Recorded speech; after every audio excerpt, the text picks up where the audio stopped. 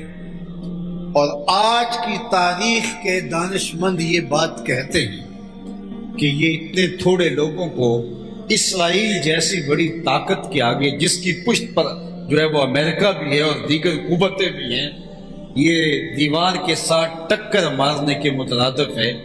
یہ ان کے مقابلے میں کیوں کھڑے ہوئے اتنے تھوڑے؟ لیکن قیامت تک آنے والے حق پرستوں کو حسین ابن علی کا عمل نشاندہی کرتا ہے کہ 72 ہوں اور اس میں بچے بھی ہوں، تم حق کے لیے کھڑے ہو جاؤ. کامیابی اور فتح تمہارا ہی مقدور ہوگی. بلکہ خطبہ بیضا جو حضرت امام علی مقام نے دیا، راستے میں ایک مقام آتا ہے، وہاں آپ نے لوگوں سے خطاب کیا. حدیث جو ہے وہ آپ کا جو خطبہ ہے اس کے سارے مندرجات دیکھیں تو وہ طویل ہیں. اور آپ نے فرمایا کہ لوگوں، میں سمجھتا ہوں کہ میرے ساتھ کیا ہونے والا ہے. 22,000 کا لشکر جرار ہے اور پیچھے تازہ دم کمک موجود ہے، اور یہ 72 لوگ اور وہ بھی کئی دن کے پیاسے. کہا مجھے پتہ ہے کہ میرے ساتھ کیا ہونے والا ہے، لیکن اس کے باوجود بھی میں آگے بڑھ رہا ہوں، جبکہ نتیجہ میری نگاہوں میں موہوم نہیں ہے، بالکل واضح ہے. میں کیوں آگے جا رہا ہوں؟ تو سنی انہوں نے کہا تھا وَلَكُمْ فِيَّ أُسْوَةٌ. میں اس لیے آگے جا رہا ہوں کہ قیامت تک جبر اور ظلم کے خلاف کھڑا ہونے والوں کے لیے کوئی نمونہ تو. جب مہاتما گاندھی نے برطانوی سامراج کو للکارا تو اس نے کہا کہ میں گھبرا گیا تھا کہ اتنے تھوڑے لوگ، مٹھی بھر جماعت جو میرے ساتھ ہے، اتنے بڑے سامراج کو جن کی حکومت میں سورج طلوع و غروب ہوتا ہے، ان کو للکارنے کے لیے کھڑی ہو گئی ہے. تو میرے پاؤں ڈگمگانے لگے تو مجھے حسین ابن علی یاد آئے کہ وہ بھی تو مٹھی بھر تھے، لیکن وقت کے ظالم اور وقت کے یزید کے سامنے کھڑے ہو گئے. اور آج کے دور کا سب سے بڑا یزید امریکہ اور اسرائیل ہے، لیکن حسینی کردار ادا کرنے کے لیے پوری قوت اور توانائی کے ساتھ وہ مٹھی بھر لوگ کھڑے ہو گئے جن کے پاس آلات حرب و ضرب بھی محدود ہیں. اور دنیا کو دکھا دیا کہ جنگیں آلات حرب و ضرب سے نہ لڑی جاتی، جنگیں جذبوں سے لڑی جاتی. وہ تھوڑے ہو کر کے بھی دنیا کے اوپر غالب ہوتے ہیں، اس لیے کہ فتح ہمیشہ حق کی ہوتی ہے. باطل بزدل ہوتا ہے، باطل کمزور ہوتا ہے، اور فتح اور معیار کے دنیا کے سامنے پیمانے حضرت امام حسین نے بدل دیے.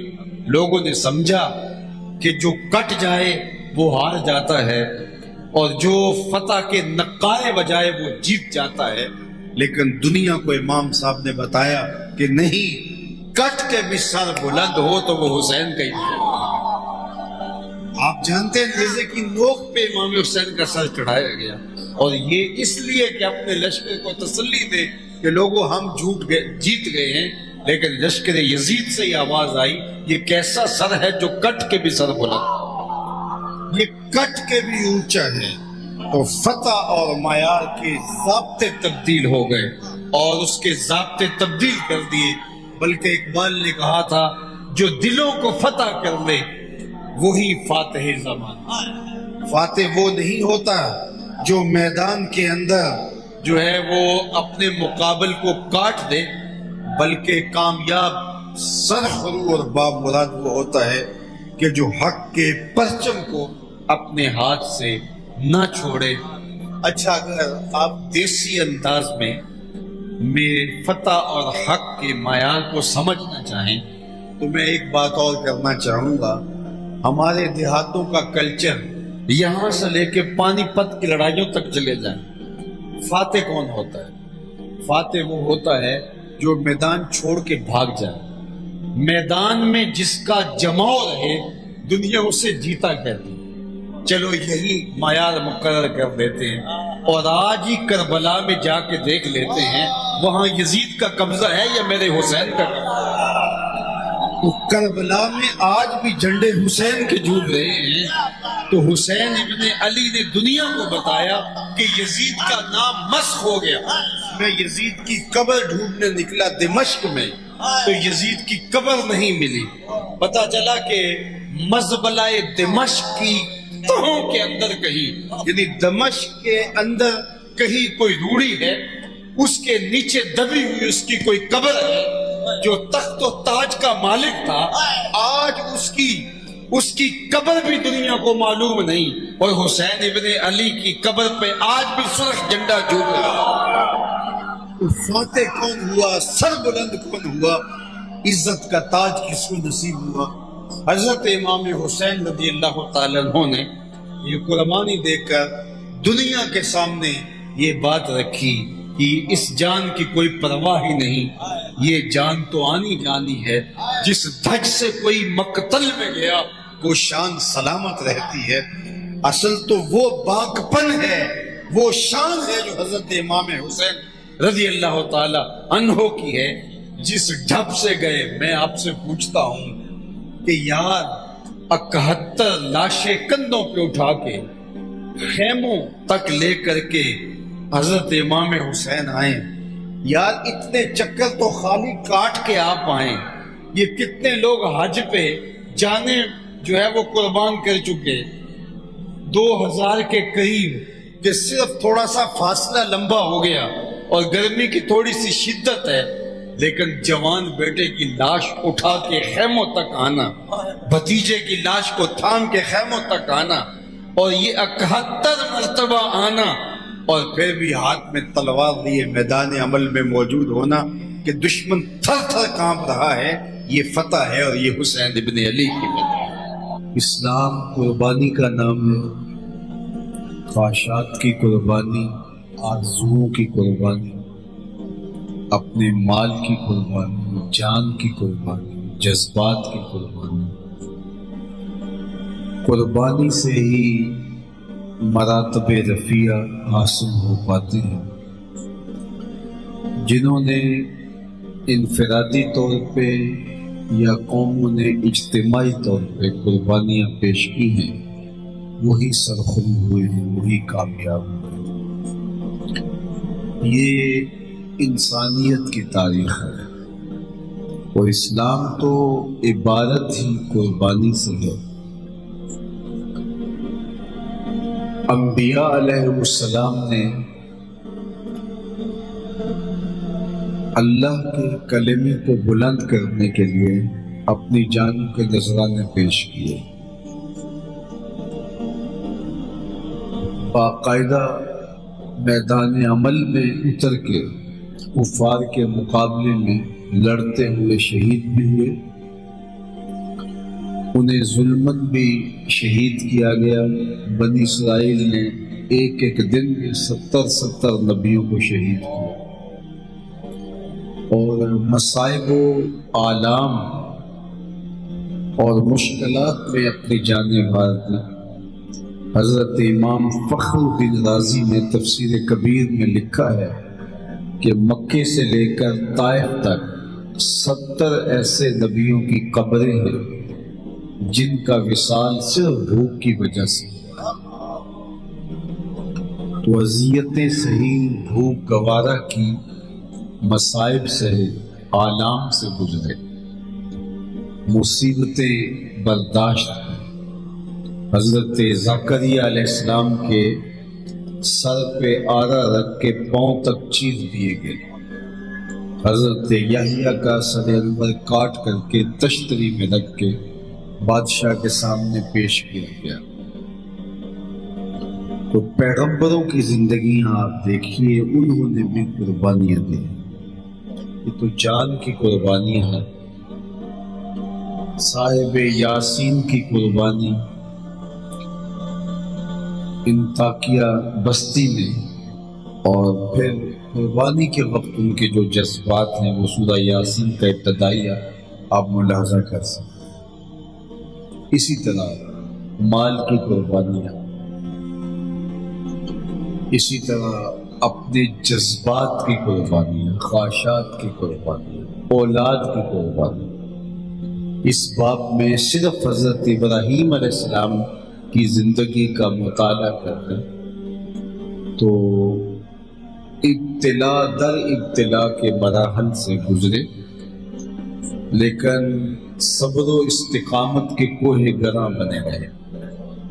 تاریخ نے ہمیں بتایا، قرآن کے دامن میں مذکور ہے کہ انہوں نے اپنا مال قربان کیا، اللہ کی راہ میں وطن ترک کیا، اپنی جوان سال بیوی اور نو مولود بچے کو وادی غیر ذی زرع میں چھوڑا، جلتی ہوئی آگ میں کود گئے، اور یہ اتنی بڑی قربانی بھی پھر انہوں نے دی کہ اللہ کے حکم پر بیٹے کی گردن پہ چھری چلا۔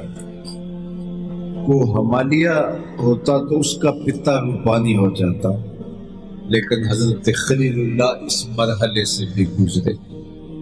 یاری تیری سونا پر ازمائش تیریاں آگ، سونا پرکھیا جاؤندا ہے نال اگا دے لگ۔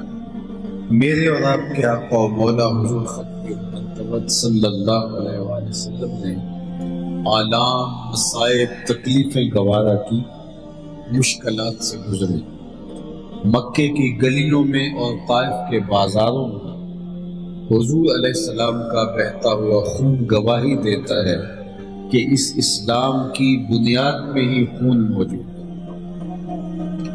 حضرت سمیہ کا خون سب سے پہلے جو اسلام کے لیے گرا اور جس سے مکہ المکرمہ کی ریت کی پیاس بجھی، حضرت عمار بن یاسر کی والدہ ہیں، اور پھر حضرت یاسر شہید ہوئے جو حضرت عمار کے والد ہیں، بلکہ اللہ کے محبوب علیہ السلام گزرے اور انہیں ظلم و ستم کا شکار کیا جا رہا تھا، تو آقا کریم نے فرمایا صبراً آل یاسر موعدکم الجنہ، آل یاسر صبر کرو، اللہ نے تمہیں جنت کا وعدہ دیا ہے، تمہارا ٹھکانہ جنت ہے کہ تم نے ثبات کی راہوں کو اختیار کیا، استقامت کے راستے کو اختیار کیا۔ حضرت خباب بن ارت رضی اللہ تعالی عنہ نے تکلیفیں سہی۔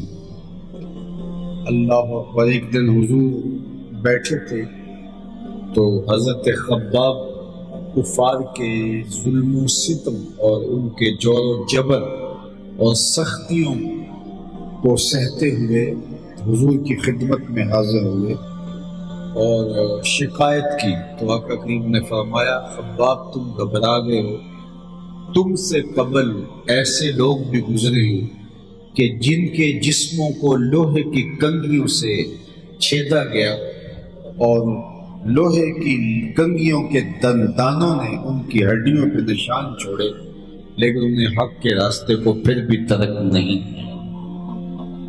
ہم اس کہانی کو بھی نہیں بھول سکتے کہ دو اونٹوں کی پچھلی ٹانگوں سے ایک شخص کی دونوں ٹانگیں باندھ دی جاتی اور اونٹوں کو مخالف سمت کھڑا کر کے کہا جاتا ہے کہ اسلام سے منحرف ہو جا، دین کو چھوڑ دے، ورنہ ہم ان اونٹوں کو ہانکا لگائیں گے اور تیرا بدن دو حصوں میں چر جائے گا۔ اس نے بلا تعامل کہا کہ تم دیر نہ کرو، ان کو ہانکا لگاؤ، میں چرنے کے لیے اور مرنے کے لیے تیار ہوں۔ اور جب اونٹ پوری قوت کے ساتھ چلے اور بدن چرنے لگا تو جب تک زبان بولتی رہی سرخ سرخ قطرے خون کے گر رہے تھے، لیکن زبان پہ لفظ ایک ہی تھا، فزت برب الکعبہ، کعبے کے رب کی قسم میں زندگی کی بازی جیت گیا۔ تو یہ سرخروئی کا راستہ ہے، یہ کامیابی کا راستہ ہے۔ مشقتیں صحیح، تکلیفیں صحیح، اذیتوں سے گزرے۔ حضرت امیر حمزہ رضی اللہ تعالیٰ عنہ حضور کے چچا ہیں اور لاڈلے چچا ہیں۔ اللہ اکبر۔ جب احد کے میدان میں ان کا مسئلہ کیا گیا، اعضائے بدنیاں کاٹ دیے گئے، ناک کاٹ دی گئی، کان کاٹ دیے گئے، آنکھوں میں نیزے چبھوئے گئے، بدن چاک کیا گیا، کلیجہ نکالا گیا اور اس کا ہار پرو کر کے گلے میں ڈالا گیا، تو حضرت علی المرتضیٰ رضی اللہ تعالیٰ عنہ کو حضور نے کہا کہ دیکھ کر کے آؤ۔ تو جب انہوں نے اس حالت میں دیکھا تو آ کے حضور کے پاس کھڑے ہو گئے، لیکن ہمت نہیں پا رہے کہ حضور کو بتائیں کہ آپ کے چچا کے ساتھ کیا سلوک ہوا ہے۔ تو پھر آقا کریم نے زور دے کے پوچھا تو انہوں نے بتایا کہ حضور نہ صرف شہید کیے گئے بلکہ ان کا مسئلہ کر دیا گیا، اور آقا کریم علیہ السلام کی چشمان رحمت سے آنسو جاری تھے، اور بار بار حضور کہہ رہے تھے، سر انور پہ پٹی بندھی تھی سفید رنگ کی، اور بار بار کہتے تھے ما فعل امی، میرے چچا کی بات سناؤ، میرے چچا کی کہانی سناؤ۔ اللہ اکبر۔ حضرت مصعب بن عمیر رضی اللہ تعالیٰ عنہ جو سب سے زیادہ خوشبو لگانے والے صحابی تھے، جن گلیوں سے گزرتے تھے تو لوگ کہتے تھے یہاں سے مصعب بن عمیر گزرے تھے، اس لیے آج بھی خوشبو آ رہی ہے۔ لیکن اسلام کے لیے انہوں نے جو مشقتیں سہی، وہ تاریخ کا ایک دل دوست باب ہے۔ لباس بھی چھین لیا گیا، اور آج جب ان کو کفن دیا جانے لگا تو ان کو چادر سے جب ان کا سر ڈھانپتے ہیں تو پاؤں ننگے ہو جاتے ہیں، اور جب پاؤں ڈھانپتے ہیں تو سر ننگا ہو جاتا ہے۔ پھر فرمایا کہ سر پہ چادر ڈال دو اور ازخر نامی گھاس ان کے قدموں کے اوپر ڈال دو۔ اللہ اکبر۔ یہ مشقتوں کی، تکلیفوں کی دردناک داستان ہے جو لوگوں نے گوارا کی، صحیح اور بطیب خاطر صحیح تکلیفیں سہ کر کے انہوں نے راہ فرار اختیار نہیں کیا، گھبراہٹ کا شکار نہیں ہوئے، مشکلیں سہنے، تکلیفیں گوارا کرنے کے باوجود بھی استقامت کے کوہ گراں بنے رہے۔ اس خاتون کی کہانی تاریخ میں انمٹ نقوش کی صورت کے اندر موجود ہے کہ جس کے اعزاء و اقربا ایک ایک کر کے شہید ہو جاتے ہیں، اور احد کے میدان میں حضور علیہ السلام کی شہادت کی افواہ پھیلا دی جاتی ہے، تو وہ مدینے سے دوڑتی ہوئی میدان احد کی طرف آ رہی ہے، تو راستے میں کسی نے کہا کہ تیرا باپ شہید ہو گیا۔ اس نے کہا میں جانتی ہوں، میرے باپ کی آرزو تھی کہ میں شہادت کا تاج پہنوں، اسے تو منزل مل گئی، مجھے بتاؤ حضور کا کیا حال ہے۔ تو آگے بڑھی تو کسی نے کہا کہ تمہارے بھائی شہید ہو گئے، تو اس نے کہا کہ انہوں نے منزل مراد پالی، مجھے بتاؤ حضور کیسے۔ پھر آگے بڑھی تو کسی نے بتایا کہ تمہارا شوہر شہید ہو گیا، تو اس نے پھر کہا کہ مجھے بتاؤ حضور کیسے۔ اور پھر کسی نے کہا تمہارا بیٹا شہید ہو گیا، تو ماں تھی لیکن پھر بھی کہا، ٹھکانے لگا مجھے یہ بتاؤ میرے حضور کیسے۔ تو لوگوں نے بتایا کہ جان رحمت خیریت سے ہیں۔ اس نے تاریخی جملہ کہا تھا، کل مصیبت بعد کا جلل، حضور اگر آپ سلامت ہیں تو کوئی مصیبت ہی نہیں ہے، آپ کو دیکھ کر کے سارے دکھ بھول جاتے ہیں۔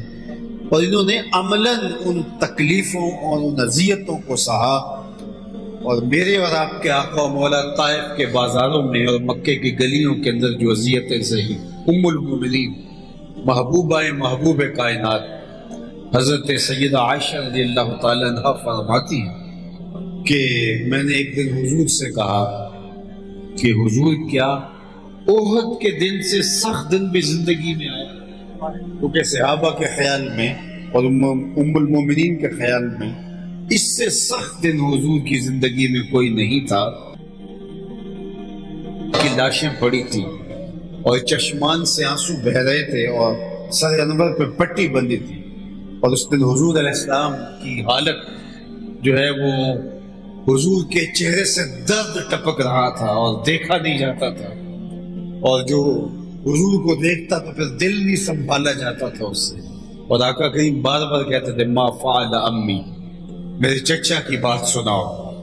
تو کہا حضور کیا احد کے دن سے سخت دن بھی کبھی زندگی میں آیا؟ خیال یہ تھا کہ حضور کہیں گے کہ اس سے دن سخت زندگی میں نے نہیں دیکھا، لیکن جب انہوں نے کہا حضور کیا احد کے دن سے سخت دن بھی زندگی میں آیا، فرمایا ہاں عائشہ، جب طائف کے بازاروں میں تیری قوم نے مجھے پتھر مارے تھے تو یہ دن احد کے دن سے بھی سخت تھا۔ عبد یالیل اور دیگر دو سرداروں کے پاس حضور اللہ کے دین کی دعوت دے کر گئے تھے، اور ان کو کہا کہ میں تمہاری خیرخواہی کے لیے طویل سفر کاٹ کے آیا ہوں، تو میری یہ سچائی پر مشتمل دعوت ہے، تمہاری مرضی ہے تو قبول کر دو، نہیں قبول کرنی تو مجھے واپسی کا راستہ دو۔ تو انہوں نے اوباشوں کو حضور کی راہوں میں کھڑا کر دیا، اور وہ حضور علیہ السلام کے مبارک قدموں پر سنگ زنی کرتے، شدت درد اور احساس کرب سے حضور بیٹھ جاتے، تو ان کے دو ہونڈے دائیں بائیں سے آگے بڑھتے اور کندھوں سے پکڑ کے آقا کریم علیہ السلام پر سنگ باری کرتے، حضور کے پاؤں زخمی ہو گئے اور نالین خون سے بھر گئے، اور وہ حضور علیہ السلام پر یوں سنگ باری کر رہے تھے، لیکن رحمت عالم صلی اللہ علیہ وآلہ وسلم نے کہا مجھے ان کی نسلوں سے ایمان کی توقع۔ ہمارے مبلغین کے لیے اس میں بہت روشنی ہے، بعض اوقات ہم جلد باز ہیں، اپنی تبلیغی مساعی کا نتیجہ نہیں دیکھ پاتے تو ہم گھبرا جاتے ہیں کہ اتنی محنت کی، لوگوں کا رویہ ایسا ہے، بعض اوقات اپنی تبلیغ کا نتیجہ دوسری نسل تک ملتوی کرنا پڑتا ہے، دوسری نسل تک لے جانا پڑتا ہے۔ مجھے ان کی نسلوں سے ایمان کی توقع ہے۔ اللہ اکبر۔ میں اور بلال نے 1 مہینے کی مسافت کا سفر طے کیا، اور ہمارے پاس صرف اتنا کھانا تھا جو بلال کی بغل میں دبایا جا سکتا تھا۔ تو فاقے کاٹے، مشقتیں سہی، تکلیفیں گوارا کی، دکھوں سے گزرے، آلام سہے، اور کیا کیا مصیبت نہیں تھی۔ ام المومنین فرماتی ہیں کہ برابر 1 مہینہ حضور علیہ السلام کے گھر میں چولہا نہیں جلتا، ستو کھا کے پانی پی لیا کرتے اور گزر اوقات ہوتے۔ خندق کے دن صحابہ جب بھوک کی شدت سے گھبرا اٹھے تو انہوں نے اپنے پیٹ کے اوپر پتھر باندھ لیے، اور پھر جب درد حد سے بڑا اور برداشت سے معاملہ باہر جانے لگا تو حضور کی خدمت میں حاضر ہوئے اور عرض کی حضور بھوک کی وجہ سے اب تو کمر سیدھی نہیں ہو رہی، یہ دیکھیں ہم نے پیٹ پہ پتھر باندھ لیا ہے۔ حضور ان کو کوئی تسلی آمیز کلمہ ارشاد کرتے، حضور نے اپنے بطن سے کپڑا ہٹا دیا تو لوگوں نے دیکھا کہ حضور کے پیٹ پہ 2 پتھر باندھے۔ اللہ اکبر۔ یہ اللہ کے محبوب علیہ السلام اور حضور کے غلاموں کی اس دین کے لیے قربانیاں تھی، ایثار تھے۔ لیکن میں آپ کو بتاؤں کہ فتح مکہ کا مرحلہ بھی اللہ نے نصیب کیا، اسلام کا جھنڈا سر بلند ہو گیا، بہت اونچا ہوا اسلام کا جھنڈا، اللہ نے اسلام کو فتح عطا کر دی۔ اور وہ کتنا دل آویز منظر تھا جب حضور مکے میں داخل ہو رہے تھے، اسی مکے سے جس مکے سے حضور ہجرت کر کے گئے تھے، اور آقا کریم کے امامے کا کور اونٹنی کی کوہان کے ساتھ لگ رہا تھا، حضور ایسے سر جھکائے ہوئے تھے۔ اسامہ بن زید بن حارثہ رضی اللہ تعالی عنہما حضور کے پیچھے بیٹھے تھے، ردیف تھے حضور کے، تو فاتحانہ انداز میں وہ تھوڑے سے اچھلنے لگے، حضور نے ان کو ہاتھ سے روک دیا، اور آقا یوں مکہ المکرمہ میں داخل ہو رہے تھے، اور پھر لوگ جب تھر تھر کانپنے لگے کہ اب نہ جانے ہمارے ساتھ کیا سلوک ہوگا، تو آقا کریم نے سب کو بلایا جنہوں نے دکھ دیے تھے، اجریاں ڈالی تھیں، کوڑے پھینکے تھے حضور کی راہوں میں، اور آقا کریم علیہ السلام کے گلے میں کپڑا ڈال کے تو دیے تھے، کیا کیا مصیبتیں نہیں کھڑی کی تھی، تو سب کو بلایا، کہا بتاؤ میں تمہارے ساتھ کیا سلوک کروں؟ تو انہوں نے کہا آپ کریم باپ کے کریم بیٹے ہیں، ہم آپ سے خیر کی توقع رکھتے ہیں، لیکن انہیں یہ تھا کہ شہر بدر تو کیے ہی جائیں گے، چلو گردنیں کٹنے سے بچ جائیں تو یہ بھی غنیمت ہے، لیکن ان کی آنکھیں پھٹی کی پھٹی رہ گئی۔ آقا کریم نے فرمایا اذهبوا انتم الطلقاء، جاؤ تم آج کے بعد آزاد ہو، اور میں تمہیں آج وہی کہوں گا جو میرے بھائی یوسف نے اپنے بھائیوں سے کہا تھا، لا تثریب علیکم اليوم۔ تو اب تکلیفیں، اذیتیں، مصائب تو ٹل جانے چاہیے تھے، لیکن جب اسلام کی تاریخ ہی قربانیوں سے عبارت ہے تو فتح مکہ کے بعد بھی مشکلات کے پہاڑ، مصائب، آلام، تکلیف، اللہ اکبر۔ اچھا، آپ اگر توجہ کر رہے ہوں میری گفتگو پہ، انسان جب کوئی منزل حاصل کر لیتا ہے تو پھر اس کی آرزو ہوتی ہے کہ میں جو گھر بنایا ہے، جو میں نے باغ لگایا ہے، جو میں نے کھیتی لگائی ہے، تو اب میں مزے سے اس سے تلذذ حاصل کروں، اس کا لطف کشید کروں، لیکن جو ہی مکہ فتح ہوتا ہے تو رب کا سندیسہ محبوب کے نام آتا ہے کہ محبوب اب بتاؤ اس دنیا میں رہنا ہے یا آنا ہے؟ تو مشقتیں سہ سہ کے جو باغ لگایا تھا، اب جب وہ پھل دینے پہ آیا تو رب نے اختیار دیا، لیکن حضور کہتے ہیں اللہم بالرفیق الاعلی، مالک میں تو تیرے حضور آنا چاہتا ہوں۔ جو کام میرے ذمہ تھا وہ پورا ہو گیا، اور اس کی تکمیل کی، اور صحابہ سے گواہی دی۔ حجۃ الوداع کا جو حضور نے خطبہ ارشاد فرمایا، 1,44,000 لوگ حضور کے سامنے تھے، اور آقا کریم نے مخاطبت کرتے ہوئے فرمایا لوگوں، میرے رب نے میرے ذمہ جو کام لگایا تھا بتاؤ میں نے وہ ادا کر دیا، وہ کام پورا کر دیا۔ تو 1,44,000 کے اجتماع نے بیک زبان ہو کے کہا ادیتا ونصحتا، آپ نے حق ادا کر دیا۔ پھر پوچھا لوگوں، میرے رب نے میرے ذمے جو کام لگایا تھا کیا میں نے اس کو پورا کر دیا؟ انہوں نے بیک زبان کہا ادیتا ونصحتا، آپ نے حق ادا کر دیا۔ پھر تیسری مرتبہ پوچھا حضور علیہ السلام اللہم اشہد، اللہ گواہ ہو جا تیرے بندے کیا کہہ۔ اور پھر حضور کا سفر آخر شروع ہوتا ہے، اور اللہ کے محبوب علیہ السلام کا وصال یہ ایک تاریخ کا ایسا باب ہے کہ یہاں لفظ دم توڑتے ہیں۔ حضرت حسان بن ثابت رضی اللہ تعالی عنہ کا تڑپنا حضور کے وصال کے لمحوں میں دیکھیے، وہ کہتے ہیں کاش کہ کالا سام مجھے لڑ جاتا اور میں دوسری سانس نہ لیتا، حضور کے بعد جینے کا کیا جواز باقی رہ جاتا ہے۔ حضرت عبداللہ بن زید اپنے باغ کو پانی دے رہے تھے، کسی نے جا کے بتایا کہ حضور کا وصال ہو گیا، تو انہوں نے ہاتھ اٹھا لی اور کہا اللہم اذہب بصری حتی لا ارا بعد حبیبی محمد احدا، اللہ میری آنکھوں کی بینائی اچک لے۔ آنکھوں کی روشنی اس لیے تھے کہ تیرے محبوب کو دیکھتا تھا، جب حضور چلے گئے تو میں نے آنکھوں کے دیے کرنے کیا۔ اللہ اکبر۔ حضرت سیدہ زہرا سلام اللہ علیہا کا وہ منسیہ دیکھیے، صبت علیہ مصائب لو انہا صبت علی الایام سرنا لیالیا، میرے اوپر جو مصیبتوں کے پہاڑ ٹوٹے ہیں، اگر وہ کالے جو ہے وہ روشن دنوں پر اترتی وہ مصیبتیں تو وہ بھی سیاہ راتیں بن جاتی۔ وہ دردناک لمحے تھے۔ حضرت بلال حبشی رضی اللہ تعالیٰ عنہ شہر مدینہ چھوڑ کے چلے گئے اور داریہ میں جا کے سکونت اختیار کر لی کہ جب اذان پڑھتا تھا اور شہادتین پہ آتا تھا رخ محبوب سامنے ہوتا تھا، اور آج مدینے کی گلیاں ان میں حضور کا چہرہ انور دکھائی نہیں دیتا۔ اللہ اکبر۔ حضرت صدیق اکبر رضی اللہ تعالیٰ عنہ کی کہانی آئی تو انہوں نے 2 سال اور کچھ عرصہ جو خلافت کا ذمہ نبھایا، لیکن ان کا سینہ حضور کے ہجر میں پگھلتا تھا اور بے تابی کا عالم تھا۔ ایک مشن تھا حضور کا جس کو نبھا رہے تھے، لیکن ایک لمحہ چین اور قرار میسر نہیں تھا۔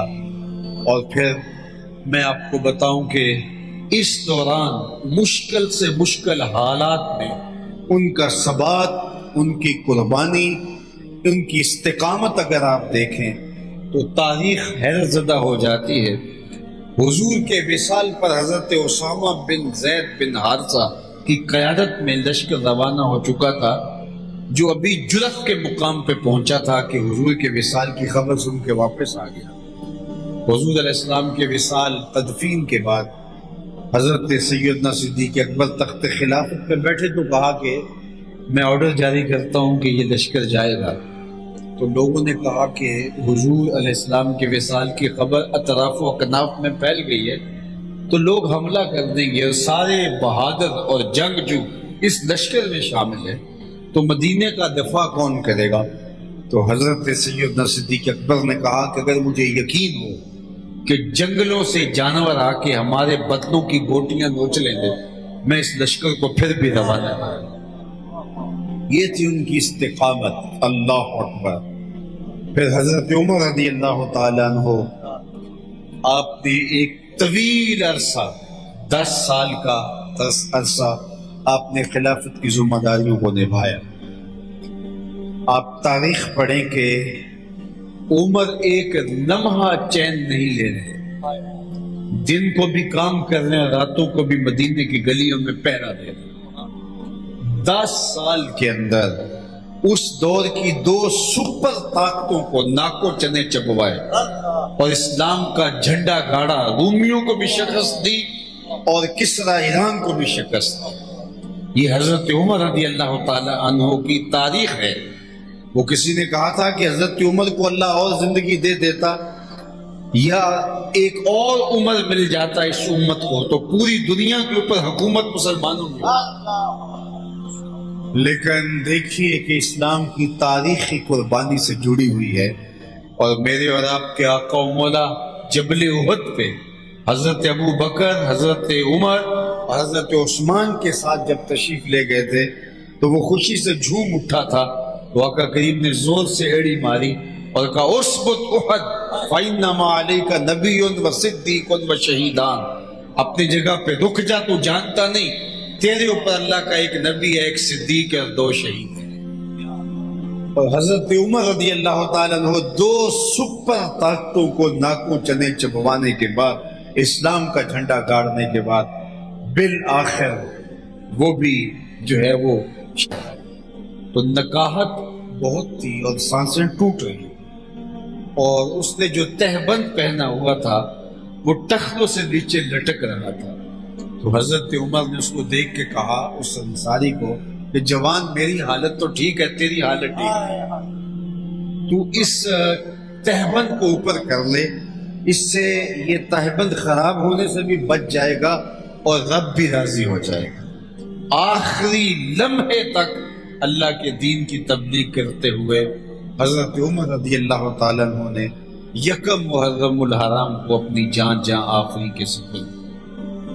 محرم کا آغاز جہاں ہمیں اہل بیت کی یادیں اور ان کی محبتیں اور ان کا پیار، ان کی الفتیں، ان کی تازگی کا سبب و ذریعہ بنتا ہے، 1 محرم حضرت سیدنا امام حسین رضی اللہ تعالیٰ عنہ کی یادوں کے ساتھ ساتھ حضرت سیدنا عمر رضی اللہ تعالیٰ عنہ کی شہادت کی یادوں کے ساتھ ہمارے دل کو، ہماری روح کو، ہمارے قلب کو زخمی کیے ہوئے ہیں۔ اسلام کی تاریخ دردناک ہے۔ 4 خلفائے راشدین میں سے 3 خلفائے راشدین شہادت کا جام نوش کرتے ہیں، اور اس کے بعد دیکھیے امام حسن، وہ بھی زہر کی وجہ سے جو ہے وہ سری شہادت پاتے ہیں۔ پھر امام حسین رضی اللہ تعالی عنہ وہ بھی اپنے آیان و انصار سمیت، اپنے بچوں سمیت اور اپنے خاندان سمیت کربلا کے چٹی المیدان کے اندر فرات کے کنارے اسلام کے پرچم کو اونچا کرتے ہوئے اپنی جان آفریں کے سپرد کر گئے۔ اسلام کی پوری تاریخ شہادتوں سے بھری ہوئی، تو میں اور آپ اس سے سبق لینا ہے، اس سے درس لینا ہے۔ ہم آسودہ زندگی گزارنے کی آرزو رکھتے ہوئے اسلام کے غلبے کا خواب دیکھتے ہیں، یہ کبھی نہیں ہوا اور یہ تاریخ میں کبھی نہیں ہوا۔ اللہ نے جب غلبہ کیا ہے، کسی بھی قوم کو غالب کیا ہے، تو اس کے پیچھے قربانیوں کی ایک طویل داستان ہے۔ اور میں آپ کو یہ بھی بتاؤں کہ لازمی نہیں کہ قربانی دینے والا نتیجہ اپنی آنکھوں سے دیکھ سکے۔ جنہوں نے بدر میں جانے واری، جنہوں نے احد میں جانے قربان کی، خندق میں جو شہید ہوئے، تبوک میں جو شہید ہوئے، انہوں نے فتح مکہ تو نہیں دیکھا۔ فتح مکہ تو انہوں نے نہیں دیکھا، لیکن فتح مکہ کے خاکے میں سارا رنگ انہی کے خون کا۔ تو حضرت امام حسین رضی اللہ تعالیٰ عنہ، حضرت عمر رضی اللہ تعالیٰ عنہ، عثمان غنی مولا کائنات، انہوں نے قربانیاں دی، لیکن اسلام کے چہرے کے اوپر جو آب و رنگ ہے وہ ان کے خون کا ثمرہ ہے۔ آج میں اور آپ یہاں بیٹھے ہیں اور ممبر و محراب کی رونق ہے، یہ تازگی، یہ سب کچھ اس لیے ہے کہ انہوں نے اپنا سب کچھ وار کر کے اس دین کی سربلندی اور دین کی عزت اور دین کے وقار کی جو وقار کا جھنڈا اونچا کیا، اور یہ قیامت تک سلسلہ جاری رہے گا۔ حضرت امام حسین رضی اللہ تعالیٰ عنہ یا خلفائے راشدین، اس امت کے شہداء، وہ احد میں، بدر میں، خندق میں، حنین میں، تبوک میں، یرموک میں، قادسیہ میں، جس نے جہاں بھی جانیں قربان کی، تو اسلام کی آب و تاب اور رونق اور زندگی اور اسلام کی عزت کا نشان وہ بن کر ابھرے، اور قیامت تک اللہ تعالیٰ اسلام کو فتح اور کامیابی عطا کرے گا۔ لیکن اس سے قبل داستان شہادتوں کی ایک طویل ہوتی رہے گی۔ اقبال نے کیا خوب کہا تھا، اگر عثمانیوں پہ کوہ غم ٹوٹا تو کیا غم، کہ خون 100,000 انجم سے ہوتی ہے سحر پیدا۔ ہم سمجھتے ہیں کہ یوں ہی سحر طلوع ہو گئی ہے، لیکن کتنے ستاروں کا خون ہوتا ہے، پھر جا کے سپیدہ سحر نمودار ہوتا ہے۔ لیکن دنیا کی نظر سورج کی پھوٹتی کرنوں کی طرف ہوتی ہے، جو کہکشاؤں کا خون ہوا، جو ستاروں کا خون ہوا، دنیا اس کو بھول جاتی ہے۔ آج اسلام کے چہرے کے اوپر جو رنگ ہے، تو اس کے پیچھے ان قربانیوں اور ان شہیدان باوفا کے خون سرخ کے نورانی قطرے ہیں، کہ جس کے سبب سے جب اسلام کے چہرے کے اوپر آب و تاب ہے، اور قیامت تک جب بھی اسلام ابھرے گا تو اس کے پیچھے قربانیوں کی داستان ہوگی۔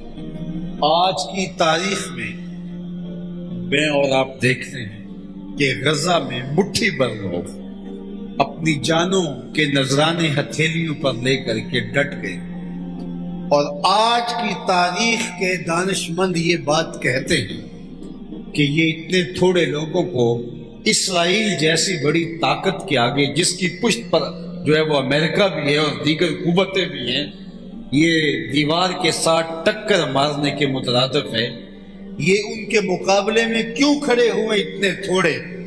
لیکن قیامت تک آنے والے حق پرستوں کو حسین ابن علی کا عمل نشاندہی کرتا ہے کہ 72 ہوں اور اس میں بچے بھی ہوں، تم حق کے لیے کھڑے ہو جاؤ، کامیابی اور فتح تمہارا ہی مقدور ہوگی۔ بلکہ خطبہ بیضا جو حضرت امام علی مقام نے دیا، راستے میں ایک مقام آتا ہے، وہاں آپ نے لوگوں سے خطاب کیا۔ حدیث جو ہے وہ آپ کا جو خطبہ ہے اس کے سارے مندرجات دیکھیں تو وہ طویل ہیں، اور آپ نے فرمایا کہ لوگوں، میں سمجھتا ہوں کہ میرے ساتھ کیا ہونے والا ہے۔ 22,000 کا لشکر جرار ہے، اور پیچھے تازہ دم کمک موجود ہے اور یہ 72 لوگ اور وہ بھی کئی دن کے پیاسے. تو کہا مجھے پتا ہے کہ میرے ساتھ کیا ہونے والا ہے، لیکن اس کے باوجود بھی میں آگے بڑھ رہا ہوں، جبکہ نتیجہ میری نگاہوں میں موہوم نہیں ہے، بالکل واضح ہے.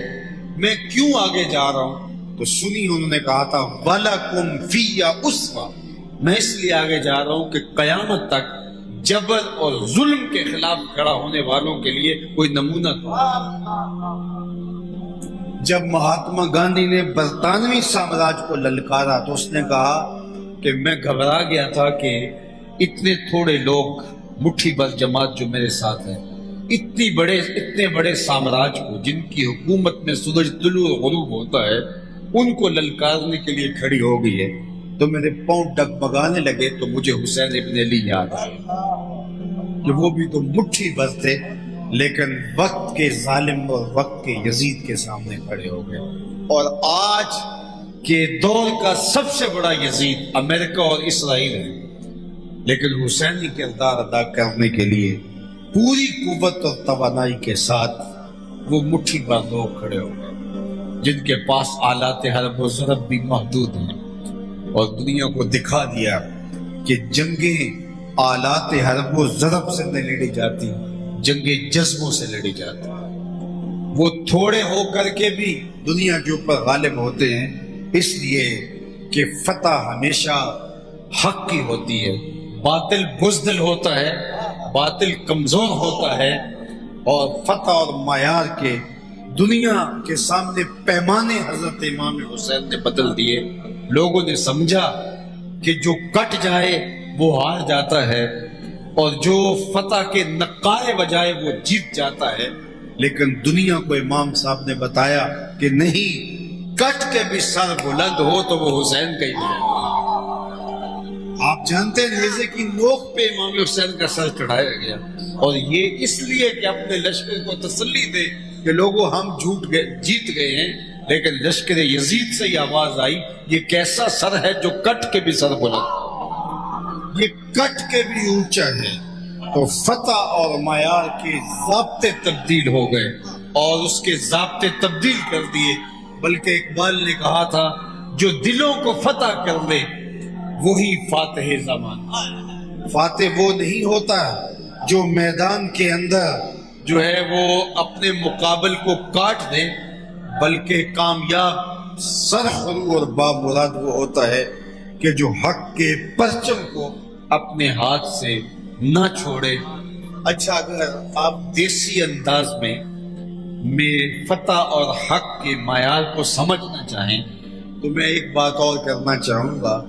ہمارے دیہاتوں کا کلچر یہاں سے لے کے پانی پت کی لڑائیوں تک چلے جائیں، فاتح کون ہوتا ہے؟ فاتح وہ ہوتا ہے جو میدان چھوڑ کے بھاگ جائے.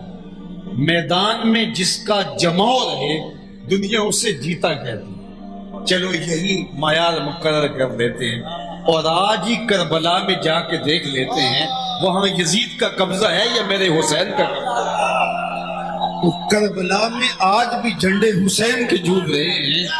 تو حسین ابن علی نے دنیا کو بتایا کہ یزید کا نام مسخ ہو گیا.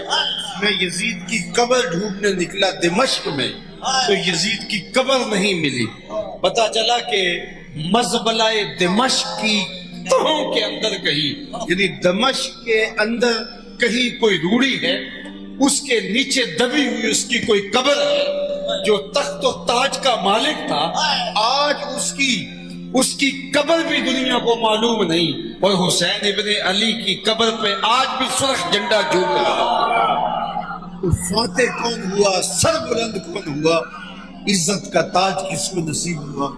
حضرت امام حسین رضی اللہ تعالیٰ عنہ نے یہ قربانی دے کر دنیا کے سامنے یہ بات رکھی کہ اس جان کی کوئی پرواہ ہی نہیں، یہ جان تو آنی جانی ہے. جس دھج سے کوئی مقتل میں گیا وہ شان سلامت رہتی ہے. اصل تو وہ بانکپن ہے، وہ شان ہے جو حضرت امام حسین رضی اللہ تعالی عنہ کی ہے. جس ڈھب سے گئے، میں آپ سے پوچھتا ہوں کہ یار 71 لاشیں کندھوں پہ اٹھا کے خیموں تک لے کر کے حضرت امام حسین آئیں. یار اتنے چکر تو خالی کاٹ کے آپ آئیں. یہ کتنے لوگ حج پہ جانے جو ہے وہ قربان کر چکے، 2000 کے قریب، کہ صرف تھوڑا سا فاصلہ لمبا ہو گیا اور گرمی کی تھوڑی سی شدت ہے، لیکن جوان بیٹے کی لاش اٹھا کے خیموں تک آنا، بھتیجے کی لاش کو تھام کے خیموں تک آنا، اور یہ 71 مرتبہ آنا، اور پھر بھی ہاتھ میں تلوار لیے میدان عمل میں موجود ہونا کہ دشمن تھر تھر کانپ رہا ہے.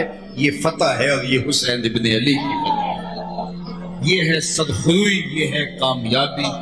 تو میرے اور آپ کے لیے سبق یہ ہے کہ ہم میدان عمل کے لوگ، آج ہماری لڑائی، آج ہمارا ٹکراؤ وقت کے یزید کے ساتھ، دور موجود کے فتنوں کے ساتھ ہے، اور ہم ایک لمحہ اپنے آپ کو آسائش کا عادی اور خوگر نہ بنائیں، بلکہ اپنی تمام تر میسر صلاحیتوں کے ساتھ، دور موجود کے جدید اسلحہ جات کے ساتھ ہم دشمن کے مقابلے کے اندر ہر لمحہ موجود رہیں، اور ہر لمحہ موجودگی ہی اللہ کی تائید کا سبب اور ذریعہ ہوگی.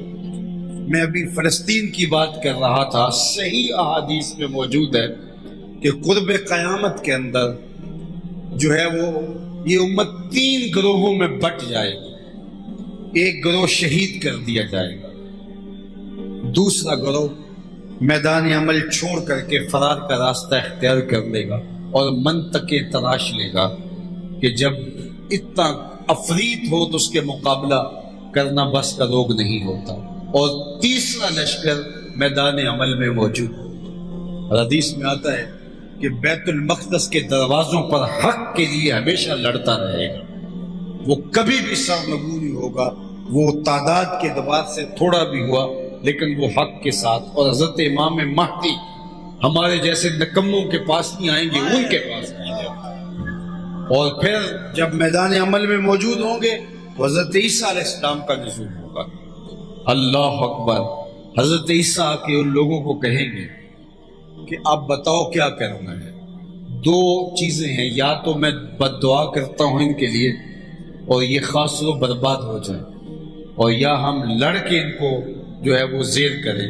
تو دونوں میں سے آپ کی کیا رائے ہے؟ اللہ اکبر. جو لڑ کے جانے دے کے اپنے بھائیوں بھتیجوں بانجوں کی قربان کر کے یہاں تک پہنچے ہوں گے، وہ کہیں گے کہ ہم ان کے ساتھ عملاً لڑنا چاہتے ہیں. حالانکہ حضرت عیسیٰ کے انفاس کی مہک سے دجال یوں پگھلے گا جس طرح پانی کے اندر نمک پگھلتا ہے، لیکن وہ کہیں ہم لڑنا چاہیں گے. پھر اللہ تعالیٰ ان کی مدد فرمائے گا. اور سنو اللہ کے محبوب کا فرمان. آقا کریم نے فرمایا مٹی اور گارے سے بنا ہوا کوئی گھر اور چمڑے سے بنا ہوا کوئی اور اون سے بنا ہوا کوئی خیمہ ایسا نہیں ہوگا جس میں اسلام کا کلمہ داخل نہیں ہوگا. شرق سے لے کر غرب تک، شرق سے لے کر غرب تک اور شمال سے لے کر جنوب تک کائنات کا کوئی چھت ایسا نہیں ہوگا جہاں میرے حضور کے نام کا جھنڈا نہیں ڈول رہا.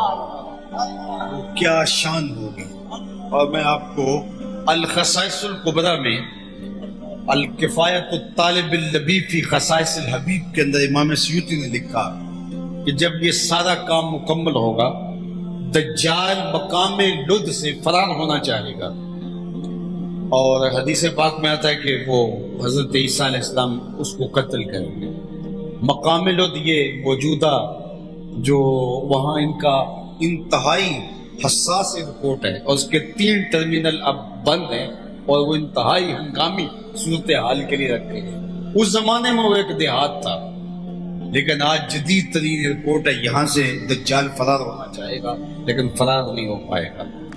حضرت عیسیٰ اللہ کے دین کے پرچم کو بلند کرنے کے بعد ظاہر جو ڈیوٹی دی گئی ہو جب پوری ہوتی ہے تو بندہ پھر کمانڈر کے پاس آتا ہے. تو فرمایا والذی نفسی بیدہ لینزلن عیسی ابن مریم ثم لئن قام علی قبری فیقول یا محمد لاجیبنہ. میں مجھے قسم ہے اس رب کی جس کے قبضے میں میری جان ہے، حضرت عیسیٰ سارا کام مکمل کرنے کے بعد میری قبر انور ثم یقولو، اور پھر کیا کہیں گے، یا محمد، یا محمد کہہ کے مجھے آواز دیں گے کہ حضور کام مکمل ہو گیا۔ اور حضور کیا فرماتے ہیں، لَأَجِیبَنَّهُ، میں ان کو قبر سے آواز دوں، قبر سے جواب دوں۔ کیا وہ منظر ہوگا کہ کائنات کے ایک گوشے کے اندر جھنڈا میرے حضور کا ہی جھول رہا ہو۔ تو وہ وقت آنے والا ہے، اب میں نے اور آپ نے یہ فیصلہ کرنا ہے کہ ہم کہاں کھڑے ہوتے ہیں، کیونکہ دنیاوی آرزویں اور تمنائیں اور خواہشوں کی وسعتیں، آپ نے دیکھا کہ عمر بن سعد کے بیٹے کو رے کی حکومت کے لالچ میں یزید کے ساتھ کھڑا کر دیتی۔ حالانکہ دیکھیے حضرت سعد بن ابی وقاص کتنی شانوں کے مالک ہیں، لیکن اللہ مردے سے زندہ پیدا کرتا ہے اور زندے سے مردہ پیدا کرتا ہے۔ کس باپ کا بیٹا لیکن کھڑا ہے یزید کے ساتھ، اللہ اکبر۔ تو دولت نے آنکھوں کو نابینا کر دیا، اندھا کر دیا۔ آج بھی وقت کے کربلا میں ہم نے فیصلہ کرنا ہے کہ ہم نے کدھر کھڑا ہونا ہے۔ اور دوسری جانب ہم نے دیکھا کہ حور بن یزید ریاحی اپنی ساری سرداریاں چھوڑ کے حضرت حسین ابن علی کی نوکری، اور زمانے نے حور بن یزید کو جو ہے وہ زندگی بخش دی، اور عمر بن سعد جو ہے وہ قیامت تک کے لیے رسوائیوں کا طوق اپنے گلے میں پہن لیتا ہے۔ یہ فیصلہ ہم نے بھی کرنا ہے کہ ہم وقت کے اس کربلا کے اندر کہاں کھڑے ہوتے ہیں، حق کے ساتھ یا باطل کے ساتھ۔ ہم تو اپنی معمولی خواہشات بھی جب حق کے لیے قربان کرنے کی جو طاقت نہیں رکھتے ہیں تو پھر ہم بہت قیمتی اور جو ہے وہ اساسی اور بنیادی جو ہماری دولتیں ہیں ان کی قربانی کیسے پیش کر سکتے ہیں۔ تو ہمیں احقاق کے حق اور ابطال باطل اس کے ساتھ پوری طرح سے اس کا شعور اور اس کا فہم حاصل کر کے آگے بڑھنا ہوگا۔ اور یہ درس ہے کربلا کا۔ دنیا کے اوپر 4 دن کی زندگی ہے، اور 4 دن کی زندگی جینے کے بعد، اچھا وہ تو 4 دن بھی نہیں جی سکے۔ یزید کی حکومت جس کے لیے اس نے آل رسول کو ذبح کیا، صرف 3 سال 2 ماہ اور 4 دن تھے۔ 3 سال 2 ماہ اور 4 دن کی زندگی کے لیے جو ہے وہ اس نے اتنا بڑا حادثہ فاجعہ کر دیا اور اپنی آخرت برباد کر لی۔ اور یزید تخت پہ بیٹھ کے بھی تخت پہ نہیں تھا، اور حسین لیٹا ہوا آج بھی تخت پہ بیٹھا ہوا ہے۔ آج میرے اور آپ کے دلوں پہ شاہی کس کی ہے، حکومت کس کی ہے؟ یزید کا تو نام بھی باقی نہیں رہا، اگر کوئی اس کا نام لیتا ہے تو دشنام کے طور پہ۔ اچھا میں آپ کو کہتا ہوں کہ اس دنیا کے اوپر آج بھی لوگ موجود ہیں جو یزید کو اپنا مقتدا اور امام کہتے ہیں۔ حضرت ابن کثیر نے البدایہ والنہایہ کے اندر شام کے علاقے کے ایک فرقے کا ذکر کیا ہے جو یزیدیہ کہلاتے ہیں، اور انہیں البدایہ والنہایہ کے اندر لکھا کہ وہ باقاعدہ 10 محرم کو نئے نئے دلہے یا جو ہے وہ بڑے شفاف لباس پہن کے انواع و اقسام کے کھانے پکاتے ہیں اور قتل حسین پر خوشیاں مناتے ہیں۔ آج شاید وہ بہت سکڑے ہوئے ہوں اور چند نفوس پہ مشتمل ہوں، یا ہو سکتا ہے آج ان کا وجود بھی نہ ہو، لیکن اس دور میں موجود تھے۔ تو صاحب بدایہ والنہایہ نے کہا کہ ایسے لوگ دنیا کے اوپر موجود ہیں۔ آج بھی دنیا کے اوپر ایسے لوگ موجود ہیں جو یزید کے لیے حمایت کا گوشہ اپنے دل میں، اپنے دماغ میں اس کے لیے محبت اور دل میں سب کچھ رکھتے ہیں، لیکن اس کے باوجود وہ کسی کھلے میدان میں کھڑے ہو کے یزید کا نام فخر سے نہیں لے سکتے۔ تو میں نے ایک زمانے میں کہا تھا کیسا تمہارا لیڈر ہے جس کا نام لیتے ہوئے بھی شرم آتی، اور نام لینے سے قبل دائیں بائیں آگے پیچھے دیکھتے ہو، اور پھر ہولے سے نام لیتے ہو. تم اپنے لیڈر کا سینہ تان کے نام بھی نہیں لے سکتے. کیسا تمہارا لیڈر ہے. اور ہمارے لبوں پہ جب نام حسین آتا ہے تو سارا فخر سے بلند ہو. اللہ اکبر. فخر کا دل میں دریچہ باز کرنا چاہیے. جن کا تو آقا ہے ان کو ناز کرنا چاہیے.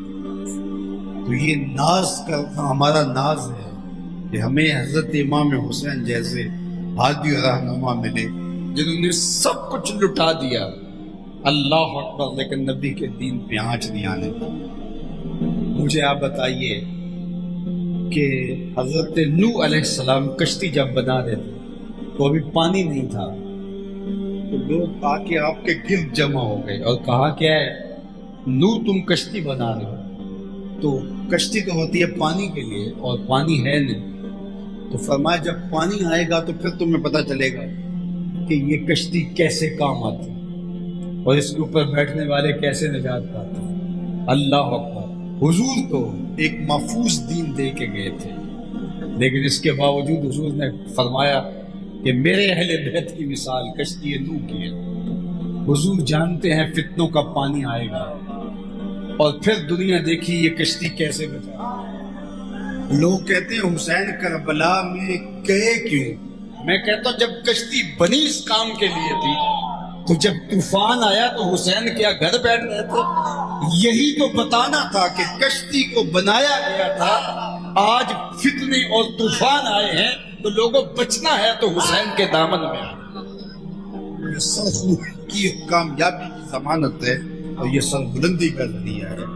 اور آج بھی حسین ابن علی کا نام ہمیں زندگی بخشتا ہے, ہمیں حرارت دیتا ہے. اقبال نے جو سر حادثہ کربلا کے نام سے ایک طویل خراج محبت پیش کیا ہے, اس کے 2 مصرے دیکھ لیجئے. سرخ رو عشق غیور از خونے شوخی مصر از مضمونے. اقبال کہتا ہے کہ لوگوں عشق غیور کے چہرے کے اوپر جو بانکپن ہے اور جو سرخیاں ہیں وہ حسین ابن علی کے خون کا صدقہ ہے. آج عشق سر اٹھا کے جو چلتا ہے تو وہ حسین کے خون کا صدقہ. ورنہ عشق تو رول گیا تھا.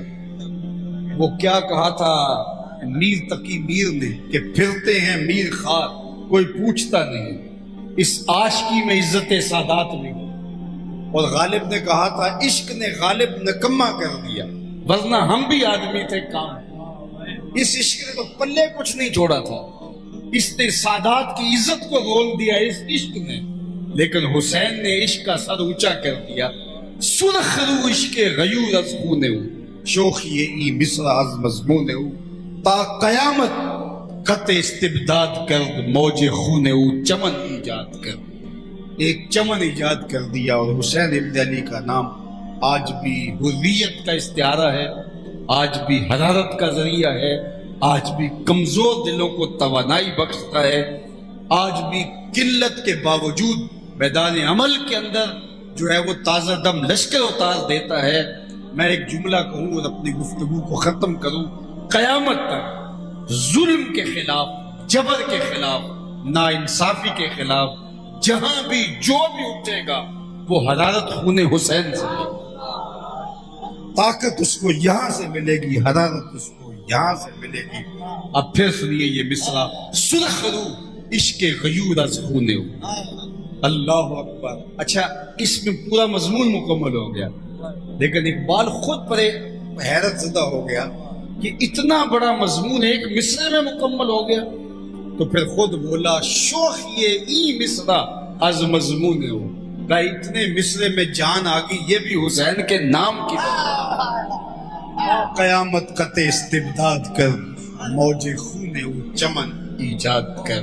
وآخر دعوانا ان الحمدللہ.